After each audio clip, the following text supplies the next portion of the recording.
Welcome to the Pump Fake, everybody. Jared Bailey with you as always, joined by mentor, leader, friend Mike Tanier, Football Outsiders. Always lovely to see you, sir. Same to you. And you talk about mentorship. I got a Mm. story to share with you right off the bat. Oh, okay. Yeah. My wife and I went to a pub crawl this weekend. Okay. Something that we don't usually do in our particular age group. And we show up at one of the bars in the crawl, and it is 3 or 4 deep at the bar. Three or four deep at the bar. And That's my wife great. turns to me and says, she sees the girls are drinking White Claw. Just get me a White Claw. So I go up and get her a White Claw, and I come back with a White Claw and a whiskey. And we sit way off to the side, and she says, I would have ordered a Moscow Mule. I would have ordered a Moscow Mule, but it's so deep and crowded at the bar. I don't want you having to go up there and order a special drink. And I said, that's funny, hon. Because and I gotta tell you right now, Jared, now those of you who don't know it, Jared at the bar at the JW Marriott in Indianapolis, and it is 4 deep conservatively at the bar. And I offer to buy him a drink, and I go up, and he says, I'll have a Moscow Mule. I'm like, are you fucking kidding me? You're sending me up there to get like this elaborate cocktail when you can see that it's butts to nuts and elbowing sideways and low post moves get anywhere near that bar. And I brought you folks. I brought Jarrett the Moscow Mule back. He did. And I brought myself my whiskey. But I just want you to know that you are more difficult. A middle-aged white woman who is literally named Karen. So that is the level of difficulty that you're operating as a 24-year-old man in this world. You're on notice. You're on notice. That was the greatest way you could have started this off. That is hysterical. Oh my goodness. True story. All true. No, that's fair. Again, I will stand by the fact that you asked me and I gave you. You asked and I responded, and you made sure. By the way, he made sure everybody we walked up to, like Peter King walked up to Peter King. Tanner's been shaming me over this drink. Well, no, you weren't shaming me because I got him because of the situation. You were just shaming Moscow Mules. I was shaming the concept of an elaborate cocktail at like a complete shit show of a bar. I think that's where the miscommunication came in, because I thought that you were just shaming me because I got a Moscow Mule, and that I think that's where the confusion came in. But yeah, like we saw Peter King, and I was like, by the way, Peter, I do have something to ask you. How do you feel about Moscow Mules? And he's like, oh, they're a fine drink. I was like, tell that's a Tanier. Yeah, and they're like, what? Man, look, young man can drink whatever the fuck he wants to drink. What are you doing? It's like, you don't understand the story. You don't understand the story. This went on the entire week. It was, so I couldn't have thought of a funnier way to start this off. That was hilarious. I'm so glad that took place and that you were able to. Oh, fantastic. Well, at least your wife has good taste in alcohol as well. She does, and she'll drink those. She'll drink even more elaborate, more historically, traditionally feminine cocktails as well. I don't think Moscow Mule. I think I get all drinks are gender neutral. I know what you're saying, though. Yes, there's definitely certain. Yeah, when you hear vodka cranberry, you don't think biker. No, you don't think biker, and like a sex on the beach or something like that. That's a whole different thing.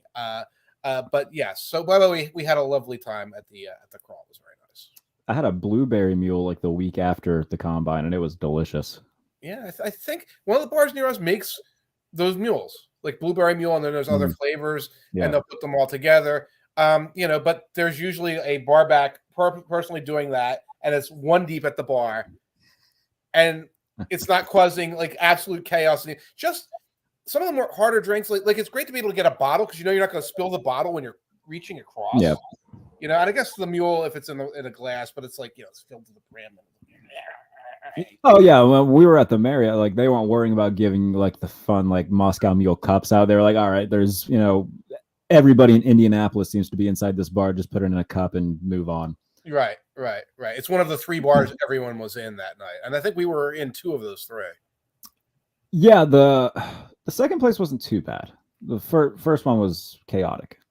It was, I think, when we hit prime, we hit it at a good Yes, when we hit it, it wasn't like absurd. But then everybody started pouring in like not long after we got there. Yeah, there were not. So we were able to get our drinks whole up, and general managers were not throwing up on the floor yet. We had not reached that point, but like they were about, like there were NFL people about, so it was a good balance. As there always is. From one great just laughing to another. You coined the phrase Mormon MILF hunter when discussing Zach Wilson.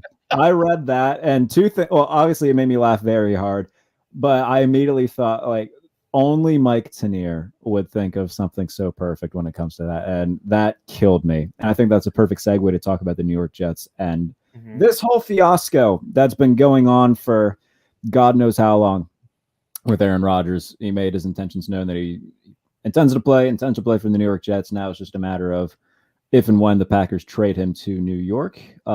The pairing makes sense. I think that was never a question in terms of, him being almost 40 years old, them having the weapons to support him, although you wouldn't have known that considering that apparently he made a list of guys that he would also like to bring with him, and apparently it's the entire Green Bay Packers offense. Right, and Odell. And Odell Beckham, yes, of course. But yeah, it just seems to be a matter of if or when, not if, at this point with Aaron Rodgers and the Jets. What are your thoughts on that? Yeah, it's a matter of when, not if. And of course, we spent the last 5 days arguing about leverage. It's so far down the damn rabbit hole on this story that we're not talking about anything except which side has leverage. This like abstract, weird, like side conversation. I don't even want to get into that all that much because both sides are very motivated to get this done. Yeah. And both sides are going to be motivated to get done before the draft so they can put their draft plan together in some meaningful way and know who has that first round pick, who else, and the additional picks. So it's going to happen. It's probably just not going to happen tomorrow or the next day because there's no reason for either side to hurry, particularly the Packers who have budgeted the money, and are planning to move on with Jordan Love. They don't have to move that fast. I'll tell you this, the fit in terms of this is a team that needs a quarterback. He wants to play for them. He's got young weapons. That all makes sense. The Vegas over-under for the Jets right now on wins is 9.5. And I'm right on that number. Like I was on the record. I tweeted like they're going to win a maximum of 10 games. So Vegas, the insiders, folks like me, we're looking at this, and this is all about a team going, let's say 10-7. That's what this is about. And I said this to Jets fans. It's like you're losing your mind trading picks, bringing in a complete loony bin disaster of a human being for 10 wins in a playoff game. And Jets fans are like, bring it. We've had nothing. We've had nothing since Rex Ryan. Let's win 10 games. And I'm like, you guys it's Stockholm syndrome. You've lost your minds. Yeah, I mean, the last quarterback that they had that was, I guess, worth anything was another former Packers quarterback when they had Brett Favre for a hot minute. Even then, I mean, that started off great. I think they started off like 6-3 and then finished 8-8 because Favre got hurt and wouldn't admit that he was hurt and threw like 22 picks that year. Yeah. And then former Jets quarterback Chad Pennington and the Miami Dolphins won the division. Yes, right. And they had years with Rex Ryan, with Darrell Revis, where Sanchez was a quarterback, and they talked themselves into Sanchez being something, and he wasn't a disaster. And by not being a disaster with that great defense, they had a little mini era there. But yeah, obviously Rodgers is better than that. But it's funny, the Favre era, like everyone like goes back and like rewrite. Yeah, they were 6-3 and things like that. It was not a good season. It was not a good season. If your proof of concept was you were good for a couple of weeks, if that's what you're clinging to, then you have a really bad argument on your hands, I think the best game that they had was like mid-season. They were wearing those horrible throwback uniforms that were like really dark navy blue and like a shit brownish orange. And Favre threw like 5 touchdown passes that game. And everybody at that point was like, oh my God, the Jets are 6-1 or 6-2. They're Super Bowl bound. And then the crap hit the fan. Let's see here. But I'm looking that season up now because it seems like it's now the stuff of myth and legends. Let's see. I want to say he threw 22 picks that year. They made it to 8-3, and they did win 5 straight. So they were 3-3 at one point, and then they ripped off 1, 2, 3, 4, 5 straight with huge wins over the Titans and Rams. Then they lose 4 of their last 5. Oh, so they went 9-7. So they went 9-7. Yes. So Favre, let's see if I can pull up his game logs here. That's 2008. Throws. My official guess is 22. I'm pretty sure he led the league in picks. He threw 22 interceptions. He threw 1, 2, 3, 4, 5, 6, 7 in the last 3 games. Jeez. 7 in the last 3 games. Although he had some interception sprees earlier in the season as well. So, but as is tradition with Brett Favre. Yes, especially late in his career. Yeah. So that's your shining moment, is that you managed to go 8-3. That's what they put on the mantelpiece in New York, is a 9-7 season in which they lost 4 of their last 5 games. Yes. The banner is up. Went 9-7 after bringing a Hall of Famer in. Well, from a team that's desperate just to have a winner to, I suppose, another team, but 2 very different mindsets right now with the New York Jets and the Detroit Lions, who are sitting, kicking their feet up on the bar with a cowboy hat, shooting 6 shooters in the air, just happy to be here. They've acquired through free agency Cam Sutton, Emmanuel Mosley, and now Chauncey Gardner-Johnson, safety from the Eagles. They realize that, okay, our secondary, not great. Let's make it better. Plus, they still have Jeff Okudah, but it looks as if he's going to continue being a Lion, they're going to kick him inside. Whether he wants to do that or not, they could potentially move him. There's a bunch of different things that could happen there. But their secondary, on paper at least, has gotten better. In a division where the Vikings seem to be going through a rebuild defensively, which needed to happen because they were carved up every week like a Christmas goose, week in and week out. And then Green Bay, obviously, we don't know what's going to happen with Jordan Love. In Chicago, they've added some pieces, but that's still a big question mark there. It seems like the Detroit Lions, against all odds, are the team that, on paper at least, they look like the team to beat in the NFC North. They absolutely do. And I like the fact that it was a very secondary-focused attack. They're just running out spending money. It's like, we're going to upgrade the secondary here. So we have our 2 first-round picks. We can use them defensive line, offensive line, receiver, however they want to use them there. And it's a good combination. And I'll point out, CJ Gardner-Johnson, he can be like a slot. He can be a sort of a corner. He can be a safety. And Kirby Joseph as well. They brought in he had a very nice rookie year last year. Right. And if you say Okudah moving inside or in a more defined role could be a decent player, that is very strong. And you're right. It's very strong in a division where everybody else is rebuilding in some format. I'm wondering if we have division odds up here. I can find division odds. Ooh. Lions plus 160. That feels kind of low. I don't think they want to take a ton of action on it. I would take it at 160. I think there's. Oh, absolutely. Yeah. Packers are plus 400. Bears plus 300. Vikings plus 275. I kind of love the Lions there. If it wasn't March Madness, I'd be placing some bets right now.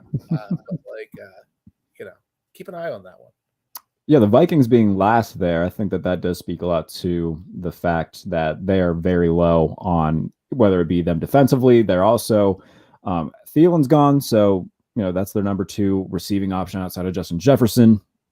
And they're going through some changes as well in the coaching staff, bringing in Brian Flores and letting go of Ed Donatel, defensive coordinator, which, again, touching on already, needed to happen. I mean, the defense was really bad last year, but they're cutting veteran guys left and right. They didn't bring back Patrick Peterson. They let go of Eric Kendricks. There was rumors that they were going to let go of Harrison Smith. Stuff got worked out there where he's remaining. But, there's a lot of guys that have been there for a long time. I think that was actually a joke that you had made last year going into the season, saying that they just don't let go of people. And now they've kind of gone back and done that so far. They've done that. I'm surprised Harrison Smith is coming back. He can still play, but that's endemic of the mistakes they've been making. I haven't heard anything about Hicks. Hicks really should be out of there.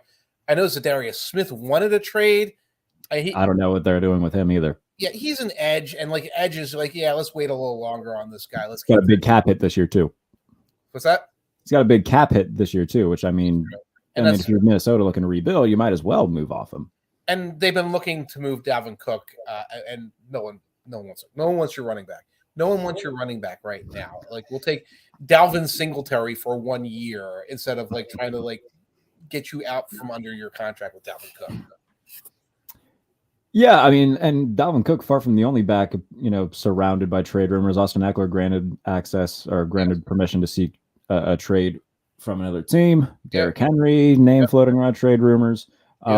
Is there any of them that you would be if you're a contending team, maybe Buffalo, Kansas City, someone who needed another piece offensively, would you give up, say, a 3rd-round pick for one of them? No. I mean, Derrick Henry, absolutely just Derrick Henry for a 3rd rounder. I could see myself doing that because especially if you're a team like the Bills, Like, we're just going to bring him in on the 5-yard line, him and Josh Allen, and it's a touchdown. Go away. Yeah. It's a touchdown. Like, I could see that. Of course, the Bills won't use him, right? Because Ken Dorsey's a loony. The team that slamming tablets. The team that I could see making a move would be the Bengals, because I can look at the first of all, Joe Mixon, obviously. He's a guy out of there. Perrine, they let go.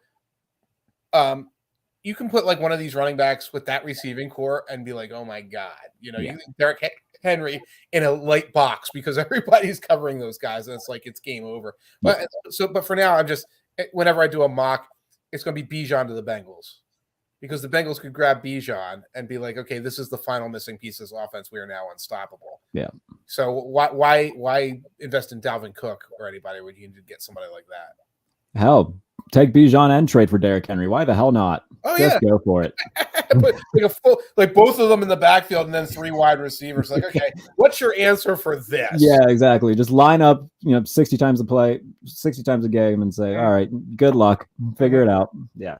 Right. It'd be like 19. That's one of those offenses. Like, you just want to watch them play. Like, I don't know who's a really bad team right now. Just put them out there against the Titans, who are going to be horrible this year, and just win by 70. Right. Just to watch the video game element of it. Yeah. Yeah, just like a train wreck. It's bad, but you got to watch. There's been a lot of movement, obviously, but I still feel like the teams who were probably going to be the favorites, probably were the best teams around the league, are still the best teams. Like, yes, Detroit got much better in the secondary, and they're the best team in their division, but I don't think that they're not in the ranks of Buffalo, Kansas City, Cincinnati. In terms of those teams, though, who of the contenders do you think needs to make a move the most right now? I don't know if any of them have to make a move. Like Buffalo is holding serve pretty well. Yeah. Chiefs have held serve extremely well. Bengals have done okay. Losing the safeties, I think, is a kind of a big deal for the Bengals, but you can find a solution there. And you brought in Orlando Brown, so you've created some flexibility on your offensive line. The team that's moved up, I think, the most is the Cowboys. Because you bring in Gilmore and you bring in Brandon Cooks, who can still play. When he is completely on board and the quarterback can get him the ball, he can still play. So you talk about 1 year when he's like got his desire to do this, you're going to get a good player out of him, and they haven't lost much. Yeah, no, and I was very surprised to see Jerry Jones kind of take his medicine and say, all right, yeah, we're gonna release Ezekiel Elliott. That was one thing where everybody was like, yeah, they've got to do it, but in my head I was like, they're not going to do it. Surprised me a lot, but very smart of them to bring back Tony Pollard. I'd assume that they would add a back in the mid rounds of the draft, or maybe some point in free agency as well, just to compliment him. But yeah, the Tony Pollard fantasy crowd is going just absolutely nuts right now, being happy that he's finally going to be the feature back. Congratulations, fantasy crowd. He's a 5th-year back who's coming off of an injury, who will probably be in a platoon committee, and he's being coached by Mike McCarthy and Brian Schottenheimer. So I'm not saying it's going to be bad, but I don't see the 1,600-yard season. No, I don't either. Well, then I don't know I guess what I'm saying is I don't know what the fantasy crowd expects from this guy, except like a mild improvement over what he's put up in the past. I mean, I'll tell you what I expect, and just because of the things that you pointed out. Like, yes, it's great that they got Brandon Cooks, who will be a really good number 2 for CeeDee Lamb. Right. But they did lose Dalton Schultz, who signed with Houston today. And Mike McCarthy is going to be calling the plays, and Brian Schottenheimer is just kind of, OC in name and whatnot. I don't see this. I think this is going to be Mike McCarthy's final year. Like, everything, the groundwork that's been laid and everything that has been made known, like, yes, he's calling plays. We all know his offense has been very, by and large, passed by the game. I just don't see, especially where the Giants have gotten respectable. The Eagles just played in the Super Bowl. We'll see what happens with the wacky commandos and whatnot. That'll be Sam Howell at quarterback. Let's go. I just don't see them making any real noise. And if they do somehow sneak into the playoffs, I think it's going to be largely what we've been accustomed to with Dallas, where it's either a one and done or you sneak past somebody in the wild round. I know that they beat up the Bears. Right. You fading? Jack, you faded. It's been the same old Cowboys. You faded for a second there, so I kind of lost you. But yeah, I mean, I anticipate the same old Cowboys because it is always the same old Cowboys. But like sitting here right now with what the transactions they've done, free agency, that looks like an upgrade. You're right though. McCarthy's capability of just like screwing up a wet dream here, of just going out there and running the super predictable offense. And there's a degree to which he sort of has played himself at this point because he could sort of hide it behind Kellen Moore, but there was obviously a power struggle there, and like he wins the power struggle. And I was like, well, now I'm going to take control of things. Well, once you took control of things, you take away all of your deniability when things go wrong. And you're Mike McCarthy.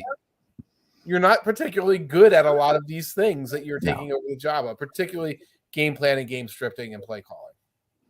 And Kellen Moore now with the Los Angeles Chargers over in the AFC West. Speaking of the AFC West, the Las Vegas Raiders. I mean, you bring in Jimmy Garoppolo after letting go of Derek Carr. That's like that Family Guy scene where with the boat in the mystery box. Yes.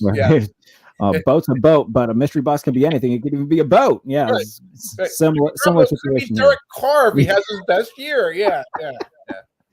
So, I don't know. Trading Darren Waller as well was a big question mark to me. I mean, it suited a need for the Giants, which makes sense.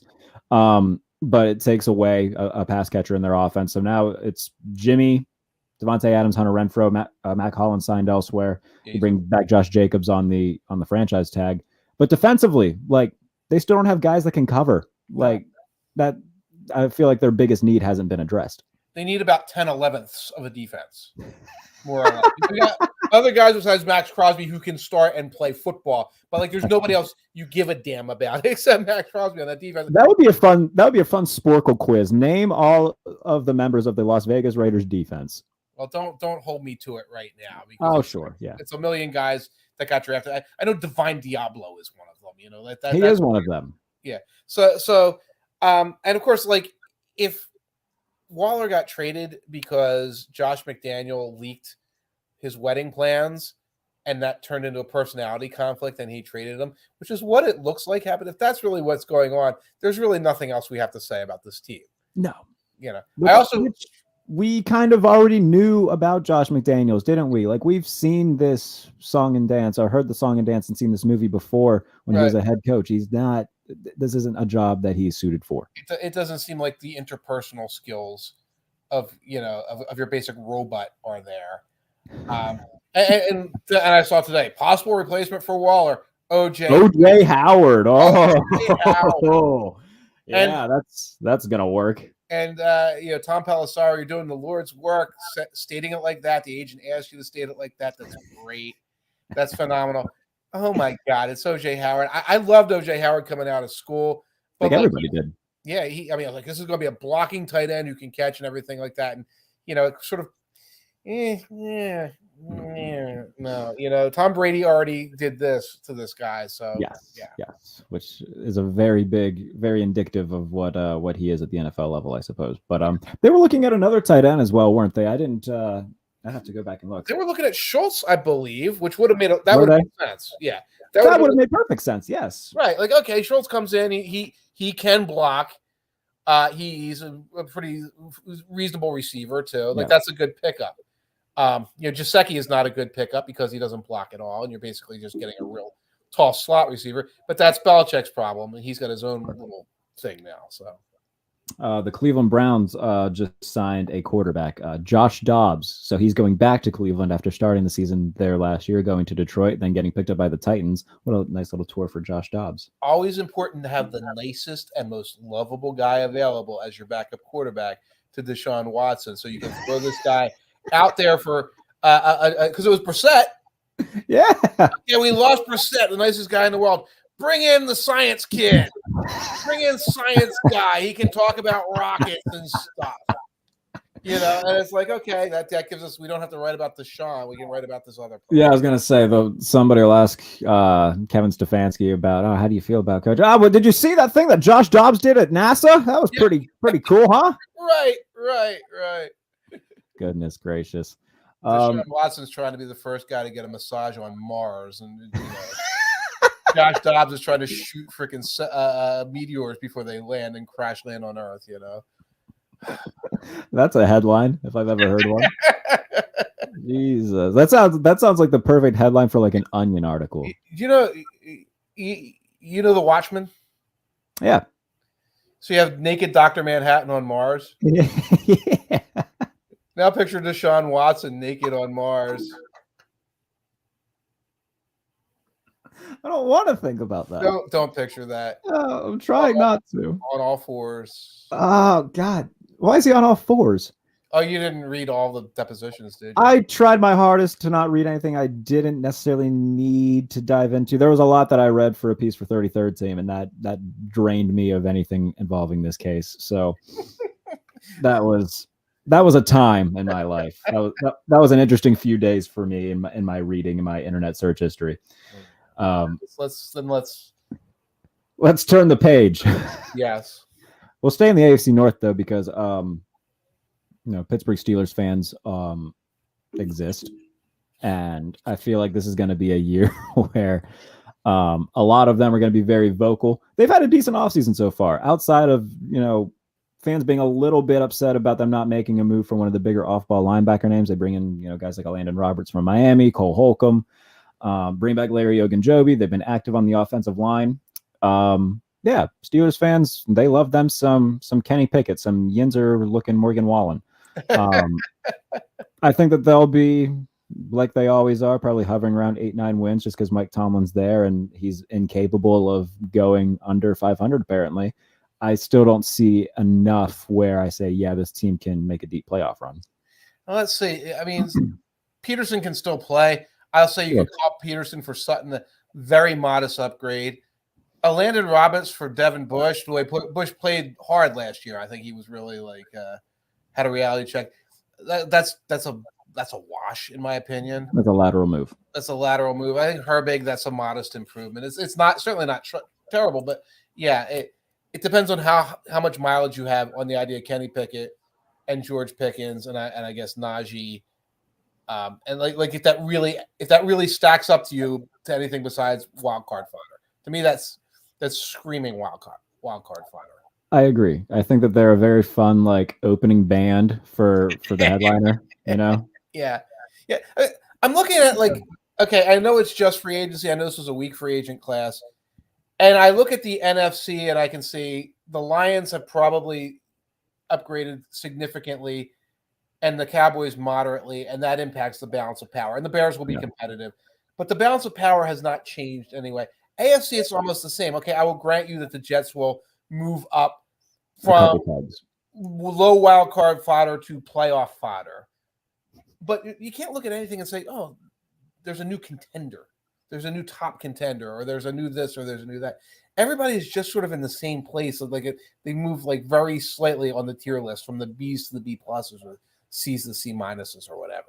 Yeah, I mean, Jets fans are going to try to tell you differently, but I agree. They're going to say, oh, my goodness, look how they did last year with Mike White and Zach Wilson and whoever the hell they put out there. And it's true. But, and sure, yeah, I think they'll be, if Rodgers does end up there, which all likelihood he will be, I think that they're going to be in the mix at bare minimum, they'll be in the mix for a wild card spot, and they can win a game or maybe two if the cards fall right. But if he couldn't get past Jimmy Garoppolo in the NFC for the last half decade, what makes you think he's going to be able to get past Josh Allen, Patrick Mahomes, Justin Herbert, Joe Burrow all at the same time? I don't know.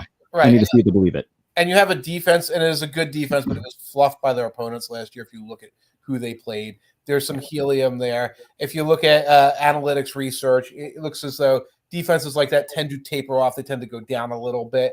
And you probably won't have a high draft pick with which to add a guy. So there's a lot of reasons to say that the Jets are going to certainly increase, but this idea that there's a 4-game increase coming is not realistic. This is gonna be, I promise you, when we put out our predictions and whatnot, or if we go game by game, we'll have the Jets at 10-7, and then Namath Stan 04747, the Twitter user, will slide in our mentions and be like, how can you not have the Jets at 15-2? You don't know what the fuck you're talking about. That's what's gonna happen. And it'll be a lot of that. Well, those guys, again, there are, when I pull up some of the team futures, the only team futures getting pulled up on DraftKings are the Jets. So it's not like I just told you that the over-under for wins was 9.5. I think that's fine. But there's no other team posted. The only team. Oh, really? The only team they have action on, I'll double check this right now. The only team they have posted action on for regular season wins is the Jets over under 9.5. They've not bothered with anybody else. The only team with posted make the playoffs odds are the Jets minus 160. So right now the house, so Namath Stan 27,304,000. The house wants you. Don't come fighting to me. Don't put the mortgage on the Jets, but put $50, $100 on the Jets. Yeah. Go laugh all the way to the bank if you think it's different. I'm sitting there right at that number 10 and say, I'm not going to go 9.5 to 10 on the Jets unless maybe you convince me after the draft that they did something else that was interesting. Sure. And, another quarterback move or not move, I guess, that's been, in the dominating the headlines and whatnot, Lamar Jackson. Yes. You've been pretty vocal on Twitter about it, and you put out another really good tweet. I can't remember it word for word, but basically just being like, yeah, there's a reason he's not being moved. Obviously, it's because he's been injured, and nobody wants to give a quarterback who's undersized and injured that much guaranteed money. But it makes sense. I get it. Yeah. Do you think he does get moved though? Do you think he comes back to Baltimore? Where do you think Lamar Jackson's going to be playing? He comes back to Baltimore, and I think there's a reasonable chance that after this little brouhaha happens and he runs the clock and everything, and maybe he skips the mini camps, etc., that he goes and talks to them again about what's really on the table for him. And I'm not sure that 3/130 number that he posted, like that's probably was at his actual full 100% guarantees. Yeah. But if that sounds super light, probably because there was a next year roster bonus of X million, which was virtually guaranteed. Yeah. Yeah. So right off the bat, if you've got an agent, the agent will say, look, I'll get the story to the media in a way it doesn't sound like it's complete nonsense, But Lamar right now, I feel bad because it sounds like I'm like rooting against him. He's winning. He's winning Twitter. He ain't making money. Yes, that's a good way to put it. And look, I don't think anybody's trying to like root against Lamar. I mean, I'm sure there's people are, but they're scumbags, and we know why they're rooting against Lamar Jackson. Mm-hmm. But it's just a matter of, yeah, man, like you haven't finished the last 2 seasons, and again, that's not to say that it's necessarily on him for running because they both happen in the pocket. They're both freak things, but he isn't the biggest guy, and he has been injured. And when it comes to the Deshaun Watson deal, I don't think that the idiocy of one team should then become the responsibility of 31 other franchises to duplicate that idiocy. Not saying that signing Lamar Jackson would be a stupid move, but giving anybody $230 million all fully guaranteed, especially to a guy who hadn't played in a year and a half at the time, was very dumb, and it impacted everybody else. That shouldn't be on the shoulders of the rest of the GMs around the league to be like, oh, okay, now we have to do it for our guy. No. Right. And again, that all the other GMs agree because that's how business works. Yes. And like we're trying to make collusion. Everyone has colluded to not sabotage their own business. Like, no, that's actually just working. That's like doing your job. That's not collusion. But the bottom line is like this conversation keeps happening on Twitter, and Twitter is about grandstanding and shit posting, and in that environment, like it's just not fair. It's like nothing's about fair. And Lamar Jackson's numbers are in a several year decline. They are, and you can come at me with every micro stat you've got saying that he's still a pocket passer who's effective XYZ. They're still in decline. They are in decline. Okay, so they are not getting better. So you're not going to get giant raises handed to somebody who is in decline. Again, that's bad business. No team will do it. The Ravens are offering things, or were offering things, that were, from what I heard, market reasonable. And maybe he will go back and take something like that. That'd probably be best for all parties, including him. I want to see him get $130 million guaranteed right now after 2 seasons of injuries. Heck of a lot better than the salary cap. Yeah. Yeah, that's $130 million guaranteed. The salary cap is $29 million guaranteed. That's 130, 29. It's up, it's up to you. Yes, very much so. And people want to, like, they'll point out his resume and say, oh, he's a former MVP. And like, yes, he is. That was 4 years ago, guys. Right. And that's not to say that he's still not great, but there's a lot of guys that, like, Rich Gannon won an MVP. Like, Cam won an MVP, and I'll die on the hill that Cam was never a great quarterback. Like, I saw somebody did this. Like if you paid Cam that money after 2015. Yeah. So 2016, 17, 18, 19, 20. 2020, he's on the Patriots, like running the read option, like completely toasted. You'd be paying him the $53 million that year. Cam is like twice the size of Lamar Jackson. Cam in 2015, coming off that season, looked like he was Superman, looked like the league was going to belong to him. That's the reality of this. That's the reality of this money. And Robert Griffin, okay, he played with Lamar Jackson. They were teammates for a while. He loves their brothers and everything. He is not posting in good faith when he posts about this. Sure. Richard Sherman is an incredibly erudite ball player and everything like that. He loves grandstanding.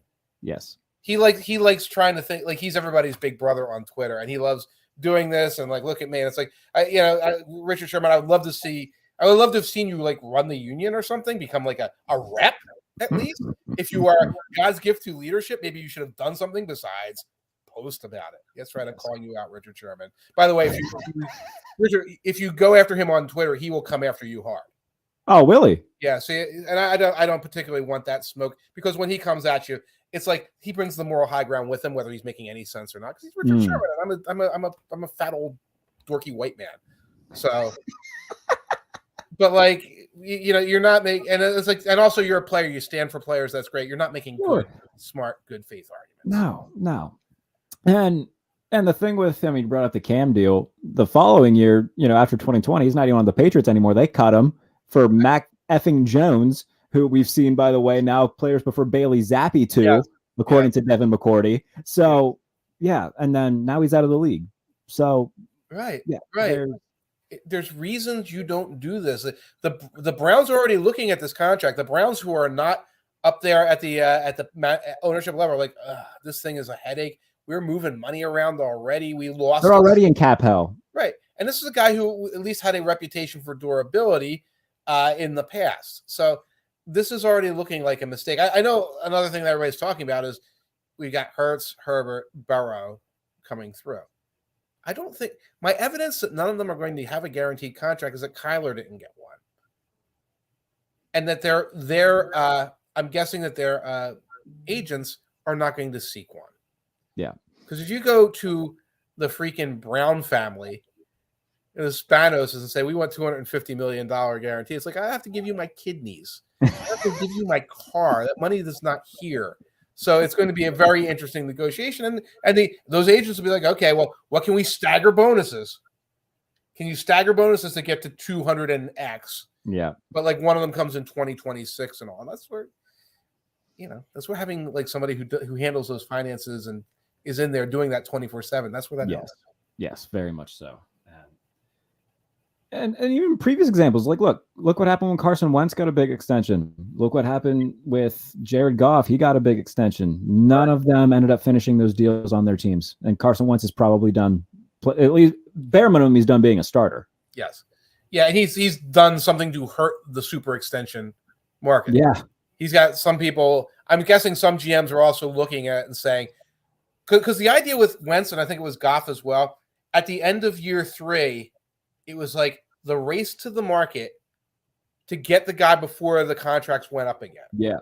And Howie, thinking this was like the baller move, gets Wentz signed to this big deal ahead of Goff. Now I think there's a little more of a mentality of saying, well, if you've got year 3 to wait because year 4 and year 5 he's under contract. Yep. If it's not Herbert, Burrow, and Hurts, I think you're fully satisfied with these guys. Sure. If it's Tua, you don't do it. Now remember, Carson was in about the same place. He had injury-plagued year in 2017. That was the second year when they won the Super Bowl. And then he comes back and has a meh year in 2018. And they still sign him to this mammoth contract. You're not going to see that anymore. You're not going to say, oh, my God, we better get this guy in there now. You'll hustle for Burrow. You'll hustle for Hurts. You're not going to hustle for the guy who's still, halfway in between. Yeah, and the Dolphins picked up his 5th-year option. Yeah. But, I mean, it says something that, okay, this guy got injured a lot last year. Yeah, he put up good numbers, but how much of that is just the fact that he could throw to Tyreek Hill and Jalen Waddle running over the middle who can outrun everybody? So it'll be very interesting to see how this carries on, but I don't know. in that case, it's like they saw Daniel Jones. You don't pick up his 5th-year option. He has a good year. All your negotiating leverage is fouled up. And by the way, they still vastly overpaid him. They did overpay him. If you look at they put enough trapdoors in to keep it from being chaotic. Yeah. Like they can get out after 2 years without it being complete chaos, but they were forced to pay more than they wanted to because they didn't just have a 5th-year option that they could have picked up. Yeah. The Dolphins aren't going to be in that situation. So this actually is a delaying tactic by having him pick up that 5th-year option. Yeah, to me, that Daniel Jones contract felt very similar to when the Jaguars brought back Blake Bortles after they had gone to the AFC title game, because they were in a spot where, we hadn't had this level of playoff success in a very long time, and he didn't play god awful, and he didn't turn the ball over every time he touched the ball like we had become accustomed to. So I guess we kind of got to reward him for that. Yeah. And then obviously Blake Bortles didn't play well, and the Jaguars missed the playoffs and everything. Will that happen with Daniel Jones? I hope not. I'm not trying to sound like I'm rooting against Daniel Jones. I just, $40 million a year for 15 touchdown passes, that seems a bit excessive. Yeah, they're overpaying for the excitement of having had that season. Yes. Daniel Jones off the field isn't quite like Blake Bortles was off the field. So that's a positive. And I'm not going to get into the details of that, which I think are pretty well documented anyway. So. Oh, Blake Bortles, bless your soul, sir. I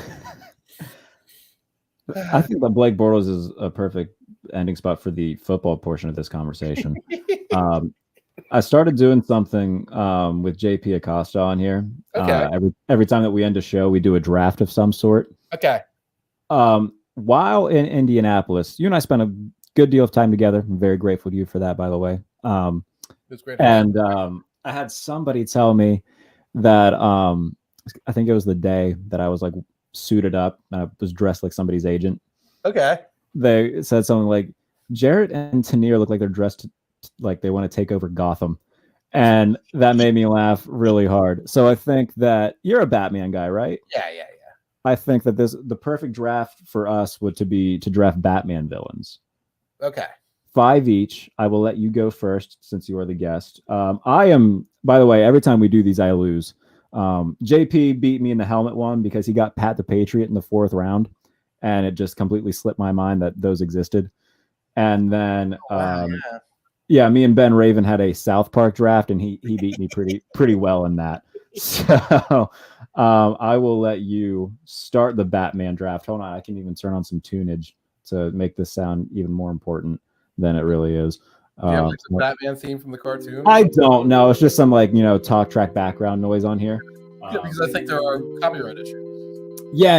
I don't want this to be taken down, and DC and Warner Brothers Studios come after me for playing the Batman the Animated Series scene. All right, so you can begin with us. I'm taking Ra's al Ghul. You're taking Ra's first, okay? Taking Ra's first because I feel like that will give me control over Talia, and it also potentially gives me a lever to pull over Robin, in addition to Lazarus Pits and the League of Assassins. I didn't think of it that way. That was a good way to. Yeah, that was a good way to go. But you have been outflanked yet again. Animated Ra's al Ghul is so fun to watch. I love watching him in like all of the animated movies and whatnot. Yes. Well, I mean, I'll take Joker since he's available, and it just makes sense to take the Joker there. There's no reason to defend it. Yeah, he's sitting there at number 2. It's like taking Bryce Young. You might as well grab him. Is this a snake? Do you pick twice here, or do I? No. There's only 2 of us. If there was like 5 of us, we'd do a snake, but it's just back and forth. So you are up again. Okay. I am taking Poison Ivy, especially the modern iteration of Poison Ivy, where she basically has elemental powers to make plants do whatever she wants. Recognize that she's a little bit more of an anti-hero now than a villain, but she is perfectly capable of fucking shit up when she chooses to. She what movie was it in? In one of the latest iterations, like she controls Superman's mind. She had like spores that had kryptonite and right, and so she takes over. Now that seems like a little bit of a power scaling issue. So does being able to take a daisy, turn it into an oak tree, and slam it down your throat, which seems to be the thing she can do now. But she's got a pretty interesting a power set, and also like a set of ambitions. So I want her on the team. Okay. I will take Mr. Freeze. Yeah, I love Mr. Freeze. I think that he is maybe the most like underrated villain in all of comics. And he does everything that he does for one really understandable and justifiable reason, which is his wife who was terminally ill, who he chronologically had frozen and is trying to find a cure for her. So I like that, and I like Mr. Freeze. And watching him in the animated series, I think he's outside of the Joker the best villain in the lore. So I will take Mr. Freeze. He did phenomenal. He and the Joker would not work well together. No. I'd have to like have like two separate squads for them and two different like cafeterias, but that's okay. Right. Well, most of these villains do not get along. Yes. Anybody who knows Batman lore knows that not all of these people are buddy. No. Well, I will be taking Bane. Okay. Just sheer muscle. I don't know if I would be doing Tom Hardy's Bane or a more traditional version of it, but like the Bane where he is also like the leader of a South American nation. He makes somebody who I could see him and Raish actually having a shared set of goals. And Ivy comes along for the ride, and Gotham's in serious shit at this point. Have you seen the new Harley Quinn like animated TV series? Yes, I watched a bunch of them. So funny. Yeah, because he's so actualized in it. Yeah. I've been working on myself, There's a chocolate fountain over there. Pretty cool. So dumb, but it's very funny. Yeah, I enjoyed that a lot. If Kite Man was a Batman villain, I would take him just because he's hilarious to me. Yes, I mean he was originally Arrow villain, but I think so. Yes. Right. It's tricky though because they were very simultaneous in the Golden Age. So correct. What is this? My third pick. I will take Hush. Okay. Yeah. I hope that they use him in this new, like the Batman Matt Reeves trilogy thing that they've got going on with Robert Pattinson as Batman. It's a more grounded Batman. I think this is a more grounded character. Yeah, he knows. That's a good grounded villain. Yes, a very good grounded villain. It makes sense. Right. The boyhood friend of Bruce Wayne, who's also an orphan, but talk about two different sides of the coin where Bruce Wayne is off in a palace and Thomas Elliot had to struggle through orphanages his entire life. Yeah, I like Hush a lot. Very good lore, very good villain. All right. Well, I'm going to grab Harley then. Okay. Poison Ivy gets some companionship there, and I have a potential lever with your team if the Joker gets distracted by Harley. Now, of course, Joker's more likely to distract Harley and have her go rogue. Yeah. If she does, it's not a super loss from a power standpoint. She goes off and does her crazy ass shit. But it's like one more. That's the wild card of the team. That's fair. All right. I'm going to take one that I don't think either of us would take. He's just one that I really enjoy and I think is really fun. I'm going to take Ventriloquist. Oh, and yes, and Scarface. Yes, and Scarface. Yes. They were, I don't want to say they're my favorites because like obviously Freeze and Joker, but outside of like the big ones, like in terms of like side villains, I guess, they are absolutely my favorite. And I love I shouldn't say I love the concept of somebody with schizophrenia going around robbing people with a puppet, but I do enjoy it very much. It is a very cool idea. Did you ever read the books where there's an earthquake in Gotham? I have not. 90s. I do not remember the name of it. If you Google up earthquake in Gotham, there's one that takes place like during the initial emergency and one that takes place afterwards where they have to reclaim Gotham. Okay. And they're both very good. Ventriloquist has a considerable role in those. Okay. No, I'm a huge fan of Ventriloquist. So yeah, I'm on board. All right, let's see now. See, you taking Hush make me think like maybe I should put Professor Pig on my list. But I would love that. He's so damn weird. He's horrifyingly weird. He's so horrifyingly weird that it's hard to even like what role would he play in this? And he's like, it just makes everybody violently uncomfortable. Right. But okay, you know what? I'll take Johnny Zaz then. Zaz, I love that. Have you seen Gotham, the TV series? Oh, I only watched a few episodes, so it got too weird. He is very, very well portrayed in that. I highly recommend going back and watching that. It's very good. That's cool. My one concern with Zaz is that he just murders all of us. Yes. Yeah, you got to have those tally marks. Right. And although, yeah, I was about to say, well, maybe I should have just taken Talia because I didn't officially get Talia. I mean, she sometimes turns on her dad. We're going with Zaz. Okay, I like to pick up Zaz. Who do I want?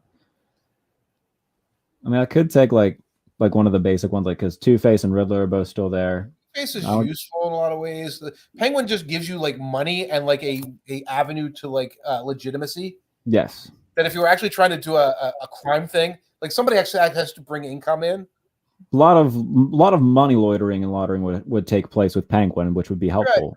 Right. He's out there and yeah, exactly right. He's like laundering all this so everybody else can operate. So you've got that. Riddler you could use as a tech guy. You can assume that he can like hack computers and shit. Okay. Who else?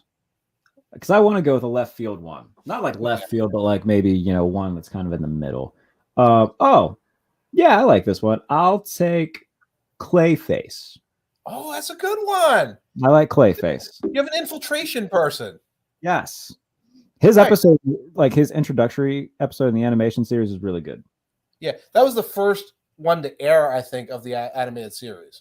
It was a part Clayface story. Yeah, so they ran it in prime time. They were trying to make that a prime time series. But like, was it successful? I wasn't like. You were below negative age at that point. Correct. Preconception. It was not successful. I think The Simpsons had just launched, and there was a acceptance of this weird comedy. But the idea that like after the NFL, adults of 1990, whatever it was, would stay on to watch a Batman cartoon. Like this was just a quick, no, thank you. I'm a grown ass man, and I'm not going to watch this. So they moved it to Saturday morning at 11:30, where it was that right age where, an adult who woke up hungover at 11:30 the TV. Kids are still watching. Teens are like getting ready to go do life and are watching. So it was successful then. I understand. All right, we each got 5 apiece. We could go one more if you'd like. Why not? Bonus round. Let's do a bonus round. Okay. You are up. Shoot, I don't have somebody in my mind. Well, because of what I said, I'm gonna grab the Penguin. So now I have Penguin. It makes sense to have Penguin on your team. Right. Bringing in money and guns and supplies. Exactly. There's one that I'm thinking about taking, but like I was gonna take Hugo Strange, but like, what is he really? He's fun and he's a cool villain, but like he doesn't really give me much in terms of value. The only thing he can do is get people out of Gotham for you. Yeah. So that's not a lot of value. Everybody's out. I mean, out of Arkham. We're all out of Arkham. Like, exactly. Yeah. So Hugo probably opens the door at the beginning and then like leaves. All right. I love Two-Face and I love Riddler, but out of wanting to be a little bit different, I'll take Mad Hatter. I like Mad Hatter. He's fun. I mean, he is fun. The problem with him is he's such a freaking obvious like creeper. Anybody who's that into Alice in Wonderland, like, no, that's right. He did that in the animated series where he like turns his love interest into Alice, which the subtext of that is not great. But like the mind control hats are useful. In Gotham, they kind of rebrand him a little bit. They have him be a hypnotist, which I thought was a cool thing to have. So if I had to choose between creepy Alice in Wonderland guy or hypnotist, that's the one I'm kind of leaning toward if I can pick my lore. Yeah. That's good. Steering it away from the whole Alice element of things. Yeah. Makes it less of a scumbag. And one of the things is like Joker would just take his hats and like leave them tied up somewhere. Like, I've got your hats. I've got your hats. Right. Yes. Oh, this will be so much fun. Right. What do you have now, Mad Hatter? Nothing. All right. So to roll through, you've got Ra's al Ghul, Poison Ivy, Bane, Harley Quinn, was it Victor Zsasz, and the Penguin. I like that. Yeah, that's a good roster. I've got Joker, Mr. Freeze, Hush, the Ventriloquist, Clayface, and Mad Hatter. I think those are both very respectful. Very respectful. You would have Hush probably trying to take the lead on an elaborate plan and manipulate the Joker in your group. Yeah, there's going to be a lot of like top-heavy manipulation taking place. Right. But like my mid-level crimes, I think are pretty solid because Ventriloquist and Scarface are just going to be, robbing like banks and whatnot. I'll have a good steady income from them. Mad Hatter, I don't know what he's going to do. Right. I think he's just making tech for the others. Oh yeah, Wayne Tech, yeah, fine. I mean, him and Clayface similar to Riddler, just kind of a diet version. Yeah, him and Clayface you can take over companies and things like that. That's perfect. With that group. Yeah, that's why I don't have my mid-level crime is the Penguin committing tax fraud. I mean, that's well, I mean, you've got Ra's al Ghul, so that comes with like the League of Assassins and League of Shadows. So that'll how the League of Assassins actually makes any money. Like, how much money is there in assassination by sword and like nunchucks? Like, they don't commit other crimes, and there's like always 10,000 of them. Who is subsidizing this? I know that the treasures that from thousands of years ago, hundreds of years ago, from the Knights Templar and things like that. Like, no, maybe he just like invested it really well. Right. He invested in Bitcoin and just reaped the profits. Right. Well, that's it, because he's like a couple hundred years old. He like Right, but like even if you have like, oh look, well, this is all the treasure of a Spanish galleon that like I knew where it was and I rescued and everything. All right, well that's like $50 million. You have 1,000 ninjas in a secret lair.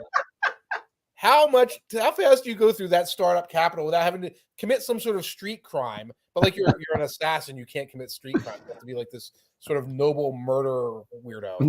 Yeah. I kill, but I'm nice. I have honor. I have a code. Right. So I mean, he could do protection stuff.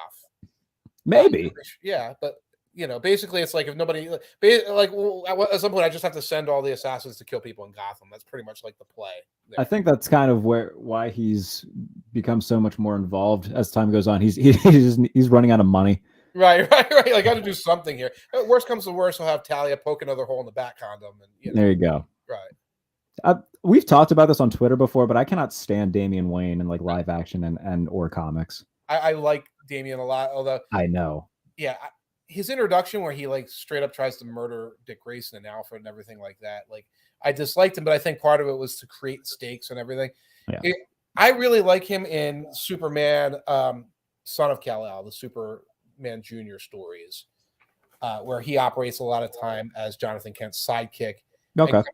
And so there's a lot of ways you can play like Robin, who's an asshole. Yeah. In a way that's kind of fun. And so I kind of enjoy that. And the thing is, you can't have Robin the way he was. I'm a 12-year-old, but I run around and fight Johnny Zaz. Like, then we need to put Bruce Wayne in prison immediately. Like, I found a kid who used to be an acrobat, and I've now turned him into a freaking 12-year-old a vigilante, and that is child endangerment. That is.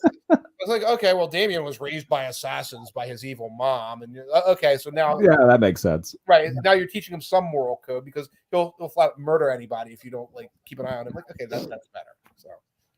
But no, yeah. I mean, I think that most of the Robins have been fine. Like, Dick Grayson was cool, and I really like Nightwing a lot. Jason Todd is cool, and Red Hood became even cooler. And then Tim Drake is a solid just Robin. Tim Drake, I liked Tim Drake a lot. I was of the era where Jason Todd felt like the interloper, and they wrote him in like that 80s cool kid way. There's like, oh god, I can't even describe it. Like, totally gnarly Batman, like that. Oh god. But like, if you've ever read the story behind how he was decided to get killed, where it was a call-in number. Yeah. And we know nowadays, like. You make the Little Mermaid black, and 6 million idiots spend their entire day like, this is an outrage, worst movie ever, worst idea ever. Nobody knew that in like 1988. Like, do you want Robin to die? Just call a number. Robin will die. Yeah, I'm gonna kill Robin. Like that. Like the biggest idiots in the world are like calling this number over and over again to kill Robin. So they killed Jason Todd. Jeez Louise. No, I've read a good portion. I shouldn't say a good portion of Batman comics because I haven't, but I've read a good number of the big ones, and Death in the Family was one of the first ones I read. Yeah. And so they made a decent live action movie out of it too. Well, it's not live action; it's animated, but yeah, I don't know if I saw the Death in the Family one. Some of the ones I know are like really hewing close to the comic. I don't necessarily watch those, like, or especially if it's one I've read. There's like a giant group of people. I think it's just most people who are really into Batman who hate the like movie adaptation of Killing Joke. Okay. Have you seen the movie? I don't think I saw it. I don't think it's fine. It's not long enough, but I'm not offended by it. I think it's fine. It could have been better, but like I'm not throwing a fit about it. It could have been better. I saw the Dark Knight Returns, the 2-part. That was really good. I enjoyed those. Yeah, good job with that. And it felt a lot like the books, but the books can feel a little dated with Frank Miller's worldview, and it didn't feel quite like that, which was good. Yeah. No, there's a lot of, I mean, if you have HBO Max, there's a boatload of them on there. So that's how I spend my days when I'm writing and want some background noise. Just throw on one of those. Nice. So which of our teams takes over Gotham first? That's the question. I mean, like you have put on Twitter and you've got roided out Jock with Bane, eco-terrorist, assassin group leader. Right. I worry that my team, despite its powers, has nothing in common that they would. You need to do like a fun, like ice breaking exercise with all of them. Right. Raish is like this. None of this was for me. Bane is like, I have to liberate. I forget the name of this country. I have to liberate my country. Save the spotted Daisy. Harley just running around. Doing what Ivy says she tells her to do, and then like forgetting and everything. I think we would max out potentially at money laundering by the Penguin. There's going to be a lot of team building exercises, kind of like how they in Space Jam when like the Looney Tunes and Mike are trying to figure out how to play basketball. I think there's going to be a lot of that. Right, I think there would be quite a bit of that. Yes, and in explosions. Yeah. Mike Tanier, my friend, it's always great talking to you. What do you have coming on Football Outsiders? Football Outsiders, the FO40. Excuse me, it's the FO 100 right now. And that is my 100 draft picks. Basically it's a countdown, top 100 prospects. I'm hard time saying it right now. There's also a fantasy 40. So if you really just want to see running backs, receivers, some quarterbacks beyond the big four, you can find them in the fantasy 40. Got to be an FO Plus subscriber to get it, but that's there. And I got some other stuff going on. I got some stuff coming in the Times in the next week or two. So check it out. And of course, you know where to find me. You can find me on Twitter. And folks, you can find me on Twitter. Then if you don't already, you need to do it because you will laugh at least 3 times a day just scrolling through Mike Tanier tweets. All right, my friend, get out of here. Enjoy your cocktail and whatnot. And I look forward to seeing our competing Gotham villains in terms of the power struggle that will be taking place in the coming weeks. Check out my latest 3-round mock on USA Today, as well as the next of my What If series of mock drafts. This one is What If Lamar Jackson gets traded to the Houston Texans. So go read that. Wow. So that one will be out tomorrow. The 3-round is already up. But if you're listening to this as a podcast, it's probably already up. So go read all that. Mike, my friend, always love seeing you. Yeah, you too, man. Let's do it again soon. Yes, sir. All right, everybody. Take care. Thanks for listening to the Pump Fake.